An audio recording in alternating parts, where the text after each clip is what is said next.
جی اعوذ باللہ من الشیطان الرجیم بسم اللہ الرحمن الرحیم انا رحمۃ مہداۃ صدق اللہ العظیم ان اللہ وملائکتہ یصلون علی النبی یا ایھا الذین آمنوا صلوا علیہ وسلموا تسلیما۔ محبت سے پڑھیے گا الصلاۃ والسلام علیک یا سیدی یا رسول اللہ وعلی آلک واصحابک یا حبیب اللہ۔ الصلاۃ والسلام علیک یا سیدی یا رسول اللہ وعلی آلک واصحابک یا رحمۃ للعالمین یا خاتم النبیین یا شفیع المذنبین۔ سامعین محترم، وما ارسلناک الا رحمۃ للعالمین، نبی کریم صلی اللہ علیہ وآلہ وسلم کی جو شان ہے رحمت للعالمین کی، پچھلے جمعرات کو قرآن پاک کے حوالے سے اس کے متعلق بیان کیا گیا تھا۔ ابھی انشاءاللہ العزیز احادیث کی روشنی میں بیان کیا جائے گا۔ یوں سمجھ لیجیے کہ شان مصطفیٰ و زبان مصطفیٰ صلی اللہ علیہ وسلم بیان کی جائے گی۔ ابھی میں نے آپ کے سامنے ایک حدیث پاک پڑھی، اللہ رب العزت نے شرف عطا فرمایا، جس کا مفہوم ہے کہ میرے نبی پاک صلی اللہ علیہ وسلم نے فرمایا، میں وہ رحمت ہوں جو اللہ نے اپنی مخلوق کو بطور تحفہ عطا فرمائی ہے۔ نبی کریم علیہ السلام اپنے آپ کو رحمت فرما رہے ہیں اور یہ بیان فرما رہے ہیں کہ میں وہ تحفہ ہوں جو اللہ نے تمہیں عطا فرمایا، مطلب مجھے، آپ کو، ہم سب کو اللہ نے یہ عطا فرمایا کہ اللہ نے ہمیں اپنے محبوب کا امتی بنا لیا، چن لیا۔ اب اندازہ کریں کہ دنیا میں اور کتنے مذاہب ہیں، کوئی 200 سے زیادہ دنیا میں مذاہب اس ٹائم موجود ہیں، لیکن دیکھیں کہ اللہ رب العزت کا ہم پر احسان دیکھیں کہ ہم ہندو نہیں بنے، سکھ نہیں بنے، زرتشتی نہیں بنے، آگ کو پوجا کرنے والے نہیں بنے، ہم کیا اسے کہتے ہیں عیسائی نہیں بنے، یہودی نہیں بنے، اور بھی بڑے مذہب ہیں وہ ہم نہیں بنے۔ اللہ تعالیٰ نے ہمیں وہ نہیں دیا، بلکہ اللہ نے اپنا سب سے خوبصورت، سب سے حسین مذہب جو ہے وہ اللہ نے ہمیں عطا فرمایا، اور اللہ نے اپنے محبوب کریم نبی پاک صلی اللہ علیہ وسلم کا امتی ہمیں بنا دیا۔ سامعین محترم، یہ ان لوگوں کے لیے ذرا سوچنے سمجھنے کی بات ہے تو جو ذرا سی مصیبت، ذرا سی پریشانی آ جائے تو اپنے آپ کو بد نصیب کہنا شروع ہو جاتے ہیں، بد نصیب کہنا شروع ہو جاتے ہیں، حالانکہ وہ بہت خوش نصیب ہیں، حالانکہ وہ ہزاروں، لاکھوں، کروڑوں نہیں، اربوں لوگوں سے زیادہ خوش نصیب ہیں کہ وہ نبی پاک صلی اللہ علیہ وسلم کے امتی ہیں، اور وہ اپنے آپ کو بد نصیب کہہ کر تھوڑی سی چوٹ لگنے میں، تھوڑا سا بیمار ہونے میں، تھوڑا سے پیسے گم ہو جانے میں، تھوڑا سا ہم کچھ ہو جائے تو ہم کہتے ہیں جی ہم تو بڑی بد نصیب ہے، ہمارے ساتھ یہ ہوتا رہتا برا، حالانکہ ہم کتنے خوش نصیب ہیں، مطلب اتنی بڑی سرکار کی رحمت ہمارے اوپر ہے اور ہم پھر بھی بد نصیبی کی رٹ لگائے بیٹھے ہوتے ہیں، شکر ادا نہیں کرتے نا۔ حالانکہ اللہ نے فرمایا، اسی بات پر اللہ نے فرمایا نا، وَأَمَّا بِنِعْمَةِ رَبِّكَ فَحَدِّثْ، اور اپنے رب کی نعمت کا خوب چرچا کرو۔ کتنی بڑی بات ہے، سب سے بڑی نعمت، جن ساری کائنات کی نعمتیں ہمیں حضور کا صدقہ ملی نا، تو دیکھیں سب سے بڑی نعمت کون ہے؟ حضور علیہ السلام۔ پھر ایک اور جگہ نبی پاک صلی اللہ علیہ وسلم نے فرمایا، امام مسلم، امام احمد فرماتے ہیں، نبی الرحمہ، یعنی میں رحمتیں بانٹنے والا ہوں، میں رحمتیں بانٹنے والا ہوں۔ دیکھیں کتنی بڑی بات ہے، رحمتیں تو اللہ بانٹتا ہے، لیکن سرکار فرما رہے ہیں میں رحمتیں بانٹنے والا ہوں۔ لوگ ہمیں کہتے ہیں یار تم لوگ کوئی حد سے زیادہ ہی تعریف کر دیتے ہو، حضور کی مدحت بیان کر دیتے ہو، تو میں ان سے کہوں کہ پہلے حد تو ہمیں بتا دو، حد تو ہمیں بتا دو۔ یہ دیکھو یہ نبی پاک صلی اللہ علیہ وسلم کا فرمان ہے۔ اب اسی چیز کو سورہ توبہ میں کیسے بیان کیا گیا ہے، وَلَوْ أَنَّهُمْ رَضُوا مَا آتَاهُمُ اللَّهُ وَرَسُولُهُ، ذرا غور سے سنیے گا کیا فرمایا جا رہا ہے، اللہ نے فرمایا، یہ اللہ تعالیٰ نے فرمایا ہے، کیا ہی اچھا ہوتا اگر وہ اس پر راضی ہو جاتے جو اللہ اور اس کے رسول نے عطا فرمایا۔ یہاں پر اللہ فرماتا ہے اللہ عطا کرتا ہے اور اس کا رسول بھی عطا کرتا ہے۔ مطلب ہم یہ کہتے ہیں کہ اللہ دینے والا ہے، میرے آقا بھی دینے والے ہیں، تو لوگ کہتے ہیں شرک ہے، جب اللہ خود بیان فرما رہا ہے کہ میرا محبوب بھی دیتا ہے۔ دیکھیں نا صحابہ کرام کی زندگی میں ہمیں یہ باتیں ملتی ہیں۔ اما عائشہ صدیقہ رضی اللہ تعالیٰ عنہ، سیدہ کائنات بی بی فاطمہ الزہرا رضی اللہ تعالیٰ عنہ کی زندگی میں ہمیں یہ باتیں ملتی ہیں۔ ایک دفعہ سیدہ کائنات بی بی فاطمہ الزہرا رضی اللہ تعالیٰ عنہ حضور کی بارگاہ میں اپنے دونوں شہزادوں کو لے آئیں اور عرض کیا یا رسول اللہ آپ ان کو عطا فرمائیں۔ اللہ کہتا ہے اللہ عطا کرتا ہے، رسول عطا کرتے ہیں۔ سیدہ کائنات نے فرمایا یا رسول اللہ میرے بچوں کو عطا فرمائیں، یا رسول اللہ آپ میرے بچوں کو عطا فرمائیں۔ تو پھر سرکار نے گولیاں ٹافیاں نہیں دیں، پھر روٹی کے ٹکڑے نہیں دیے، بلکہ سرکار نے ایک کو اپنی فیصلہ کرنے کی جو قوت ہوتی ہے نا، برداشت کرنے کی قوت، وہ آپ کو عطا فرما دی۔ حضرت امام حسن رضی اللہ تعالیٰ عنہ کو اور امام حسین پاک رضی اللہ تعالیٰ عنہ کو اپنی شجاعت، اپنی طاقت عطا فرما دی۔ ذرا غور کریں کہ وہ دونوں چیزیں جیب میں نہیں پڑی ہوتی کہ تو دے دی نکال کے، نہیں، معلوم ہوا یہ سرکار ہی عطا فرما سکتے ہیں، کوئی اور نہیں دے سکتا، اور اپنی عطا فرمائی۔ اور نبی کی طاقت اور شجاعت اور حلم بردباری کا کوئی مقابلہ کر ہی نہیں سکتا، اور جب نبی اپنی عطا فرمائے تو کتنی بڑی کیا شانیں ہوں گی پھر امام حسن اور امام حسین پاک رضی اللہ تعالیٰ عنہ کی۔ تو اسی لیے صحابہ کرام کیا کرتے تھے کہ وہ حضور کی بارگاہ میں جا کے عرض کیا کرتے تھے۔ بڑے پیارے واقعات ہیں، پتہ نہیں کیوں لوگ نہیں پڑھتے ہیں کہ جنگ کے دوران ایک صحابی رسول صلی اللہ علیہ وسلم کی آنکھ مبارک باہر نکل آئی، عرض کیا یا رسول اللہ علیہ وسلم یہ آنکھ ہے۔ اچھا کسی ڈاکٹر کے پاس جانا چاہیے تھا، ماہر سرجن کے پاس جانا چاہیے تھا، تو صحابی رسول کا یہ عقیدہ تھا کہ میرے آقا جو ہے طبیب اعظم ہے، میرے آقا جو ہے وہ سب سے بڑے طبیب ہیں، سب سے بڑے ڈاکٹر ہیں۔ حضور کی بارگاہ میں چلے گئے، حضور نے آگے سے یہ نہیں فرمایا کہ جاؤ بھائی تم جا کے سرجری کرواؤ، اپنی پٹی شٹی کرواؤ، تم میرے پاس کیا لینے آئے ہو، میں ڈاکٹر ہوں، کوئی میرے پاس کوئی پٹیاں پڑی ہیں، کوئی دوائی پڑی ہے، نہیں۔ سرکار مسکرایا، آپ نے فرمایا آنکھ چاہیے یا جنت چاہیے، آنکھ چاہیے یا جنت چاہیے۔ پتہ نہیں سوچنے والے کیا سوچتے ہیں، لیکن سرکار یہ فرما رہے ہیں کیونکہ اللہ کا فرمان ہے میرا محبوب جو چاہے عطا فرما سکتا ہے، میں نے پوری کائنات اپنے محبوب کے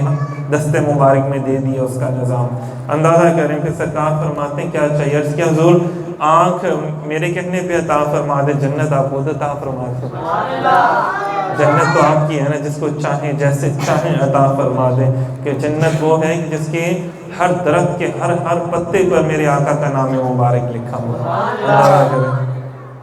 تو یہ دیکھیں کتنی بڑی بات ہے کہ صحابہ کرام کا عقیدہ کیا تھا کہ وہ حضور علیہ السلام کی پاک بارگاہ میں جا کر عرض کیا کرتے تھے کہ یا رسول اللہ ہمیں بھی عطا فرمائیں۔ آج بھی جو اللہ والے ہیں، نیک لوگ ہیں، جب ان کی بارگاہ میں جاتے ہیں نا تو وہ ہمیں حضور کی بارگاہ میں پیش کر دیتے ہیں آگے۔ جو اللہ والے ہیں، ہمارے مرشد ہیں، پیر و مرشد بزرگ ہیں، وہ ہمیں حضور کی بارگاہ میں پیش کر دیتے ہیں، یا رسول اللہ آپ ان کو عطا فرمائیں، یا رسول اللہ، یا حبیب اللہ، یا رسول اللہ انظر حالنا، یہ آج بھی پڑھا جاتا ہے،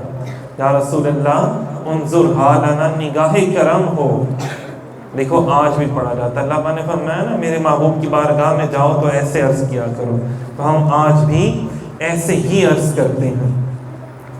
بڑا پیارا کسی نے فرمایا نا کہ ہم کو اپنی طلب سے سوا چاہیے، یا رسول اللہ آپ جیسے ہیں ویسی عطا چاہیے، بھر کے جھولی میری سرکار نے مسکرا کر کہا اور کیا چاہیے۔ دیکھیں نا قطرہ مانگے کوئی تو اسے دریا دے دے، کتنی بڑی بات ہے۔ سرکار کی بارگاہ میں جو فقیر بھی آیا تو اس کو شہنشاہ بنا دیا۔ وہ ایک تھا نا امام شاہ احمد نورانی رحمۃ اللہ علیہ کا بڑا مشہور ایک واقعہ ہے کہ کوئی کھڑا ہو گیا نا کہ جناب ہمارا تو حاتم تھا ہی تھا، تو اس کے محل کے 7 دروازے تھے، تو کوئی اس کے 7 دروازوں سے مانگنے کے لیے آتا تھا تو وہ اس کو نہ نہیں کرتا تھا، دیتا تھا۔ آپ کے نبی جو ہیں ان کے تو ایک چھوٹا سا حجرہ تھا، اس کا بھی ایک ہی دروازہ تھا، تو پھر ہمارا حاتم تھا تو افضل ہوا نا، توبہ نعوذ باللہ معاذ اللہ۔ تو آپ فرماتے ہیں جوش میں آ گئے نا اور ہوش نہیں کھوئے، بلکہ اللہ کا کلام ہی سنایا نا۔ فرماتے دیکھو کہ اس کے محل کے 7 دروازے تھے، وہ 7 دروازوں سے مانگنے آیا، رہا پھر بھی گداگر۔ میرے نبی کی شان یہ ہے کہ جس کو سرکار ایک مرتبہ عطا فرما دے وہ خود بانٹنے والا بن جاتا ہے، اس کو مانگنے کی ضرورت نہیں پڑتی، وہ خود بانٹنے والا بن جاتا ہے۔ نہیں تو ہسٹری اٹھائیں تو سیدنا ابو بکر صدیق رضی اللہ تعالیٰ عنہ بانٹی جا رہے ہیں، عمر فاروق رضی اللہ تعالیٰ عنہ بانٹی جا رہے ہیں، عثمان غنی رضی اللہ تعالیٰ عنہ بانٹی جا رہے ہیں، مولا علی کا فیضان آج بھی بانٹی جا رہے ہیں، اندازہ کریں۔ اور سرکار کی یہ صحابہ کی شان ہے، اور پھر جنہوں نے صحابہ سے فیض پایا وہ بھی بانٹی جا رہے ہیں، جنہوں نے صحابہ تابعین تابع تابعین سے فیض پایا اور وہ بھی آج تک بانٹی جا رہے ہیں داتا حضور۔ اور خواجہ اجمیر وہ آج بھی بانٹی جا رہے ہیں۔ سامعین محترم آگے چلتے ہیں، حضرت ابن مسعود رضی اللہ تعالی عنہ سے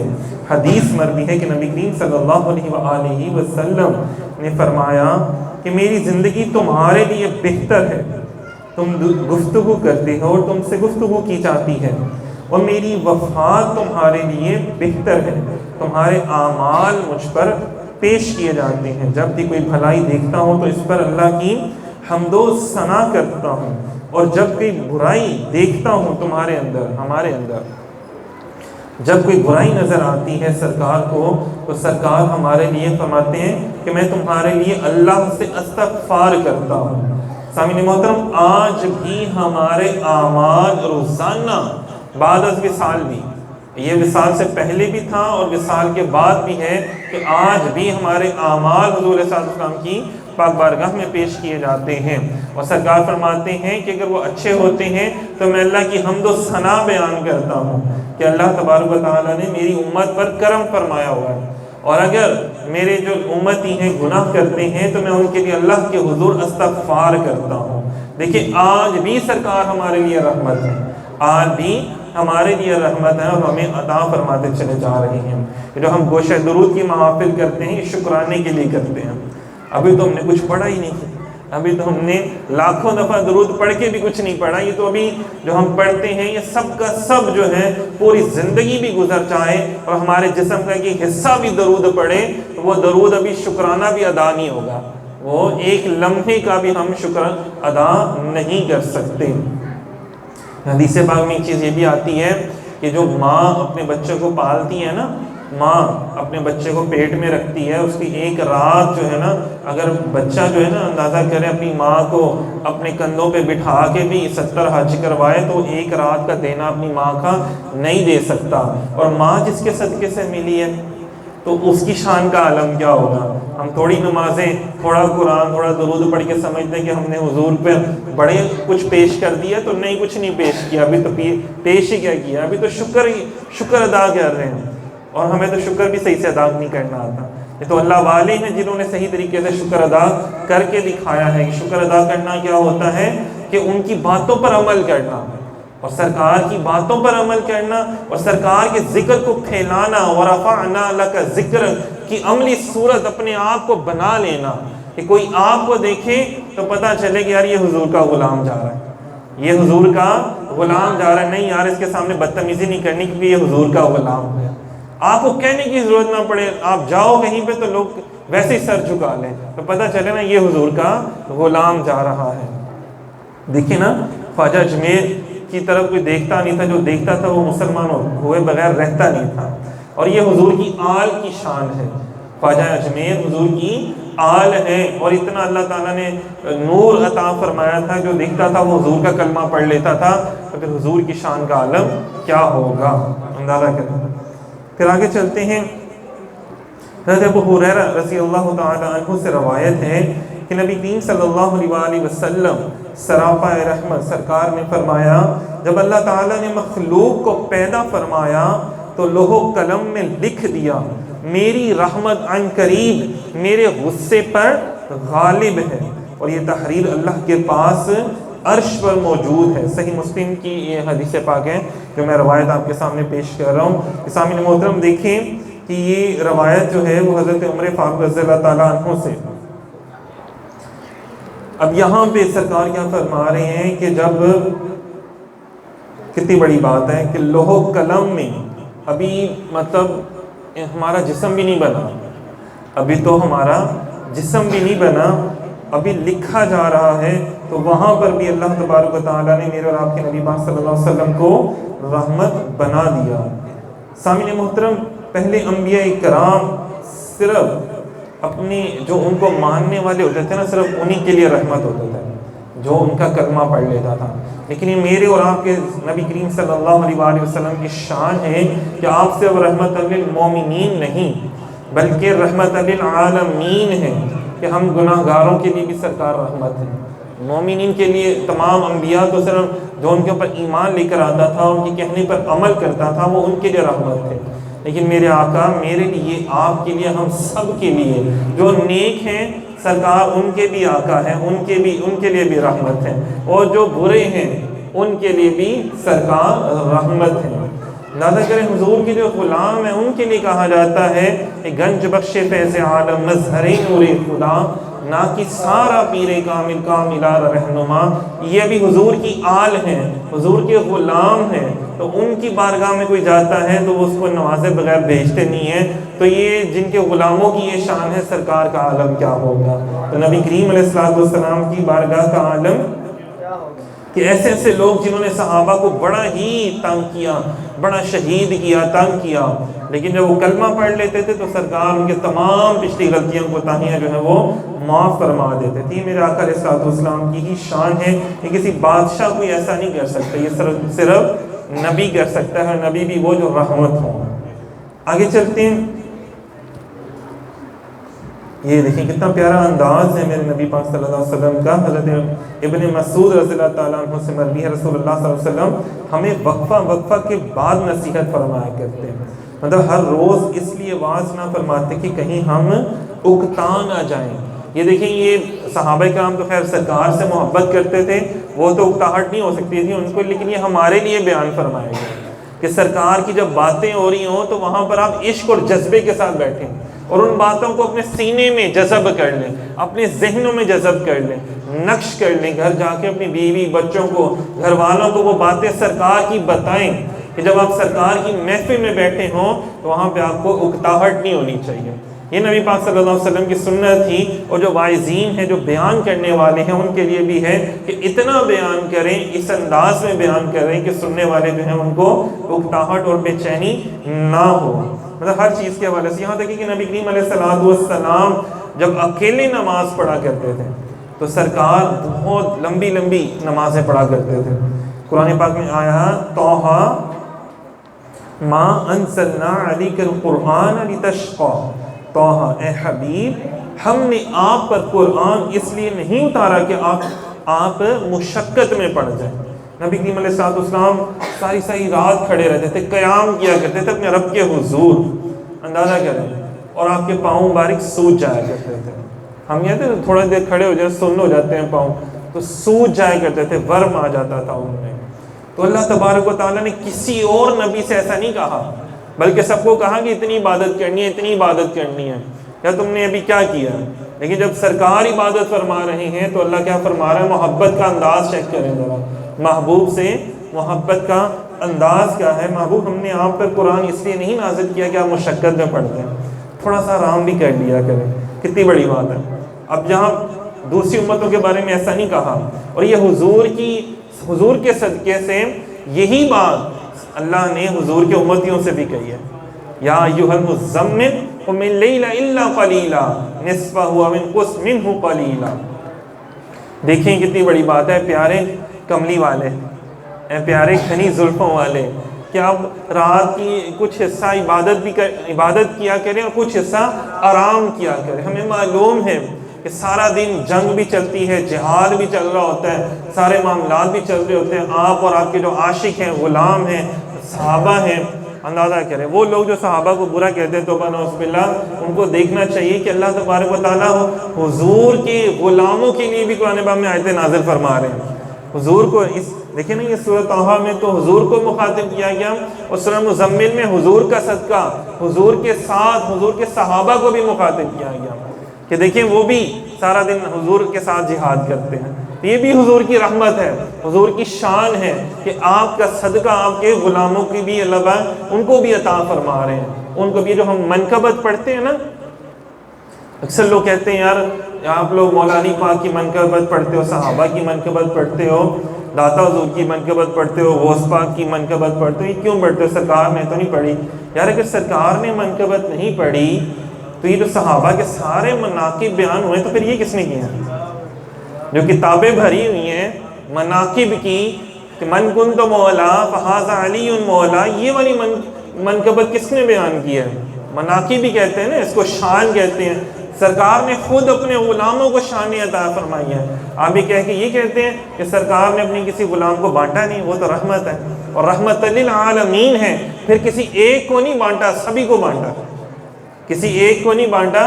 سبھی کو بانٹا۔ جو آیا وہ خالی ہاتھ گیا ہی نہیں، جیسے میں نے شروع میں کہا جو آیا اس کو اتنا بانٹ دیا، اتنا دے دیا، وہ خود بانٹنے والا ہی بن گیا۔ اندازہ کریں وہ خود بانٹنے والا ہی بن گیا۔ تو نبی کریم علیہ السلام جب نماز ادا فرماتے تو اس میں بھی رحمت کا انداز چیک کریں ذرا، کہ خود اکیلے فرما رہے ہیں نماز تو لمبی لمبی نماز پڑھ رہے ہیں، لمبا رکوع، لمبا سجدہ، لیکن اگر کوئی پیچھے آ کے کھڑا ہو گیا حضور کی اقتداء میں تو اسی وقت آپ نے مختصر فرما لی، آپ نے اسی وقت مختصر فرما لی۔ صحابی رسول فرماتے ہیں کہ میں ایک مرتبہ کھڑا ہو گیا، حضرت انس رضی اللہ تعالیٰ عنہ فرماتے ہیں کہ سرکار نماز تہجد میں تھے، میں حضور کے ساتھ شامل ہو گیا، حضور علیہ السلام نے میری ابتدا، میری موجودگی کو محسوس کیا تو اسی وقت آپ نے وہ جو نماز آپ ادا کر رہے تھے اس کو شارٹ کر دیا۔ اسی لیے جب نماز جماعت ہو رہی ہوتی تھی تو پیچھے جب سرکار دیکھتے تھے بچوں کے رونے کی آوازیں آتی تھی، چھوٹے چھوٹے بچے ہوتے ہیں نا جیسے 2-3 سال کے، 1 سال کے، تو اسی طرح بیمار بھی ہوتے ہیں، مسافر بھی ہوتے ہیں، بوڑھے بھی ہوتے ہیں، تو حکم کیا ہے کہ جلدی نماز پڑھ لو، اتنی بھی جلدی نہیں کہ آپ الفاظ بھی نہ پڑھ سکیں، لیکن کم از کم مطلب کہ جو پیچھے والے ہیں ان کے لیے بھی آرام سکون ہو۔ اگر آپ نے لمبی نماز پڑھنی ہے تو آپ اکیلے میں پڑھ سکتے ہیں، یہ سرکار کی رحمت ہے جو اپنی امت کو عطا فرمائی۔ نبی کریم علیہ السلام نے یہاں تک دیکھیں اپنی امت سے محبت کا انداز دیکھیں کہ حضور نے نماز تراویح کو فرض قرار نہیں دیا، سرکار نے نماز تراویح کو فرض قرار نہیں دیا، حالانکہ سرکار اللہ رب العزت کے سامنے قیام سے بڑھ کر سرکار کو کچھ پسند نہیں ہے، رکوع اور سجود سے بڑھ کر سرکار کو کچھ پسند نہیں ہے، خود فرما رہے ہیں، لیکن امت کے لیے اس کو فرض قرار نہیں دیا۔ ہاں یہ ہے کہ